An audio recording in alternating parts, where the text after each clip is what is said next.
पूर्णांकाला काय म्हणतात? सममूल्य अपूर्णांक असे म्हणतात. आता 1/2 हा जो अपूर्णांक आहे, याचा सममूल्य अपूर्णांक आपल्याला मिळवायचा असेल तर आपण याच्यावर गुणाकारची क्रिया करूया. आता या अपूर्णांकाच्या अंश आणि छेदाला कोणत्याही एका सारख्याच संख्येने काय करायचंय? गुणाकार करायचा. 3 1 3, 3 2 6. म्हणजे त्यानंतर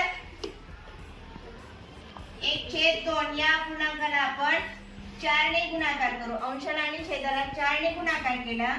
4 1 4, 4 2 8. यावरून 1/2 चा सममूल्य अपूर्णांक काय झाला? 3/6 आणि 4/8. हे काय आहे? सममूल्य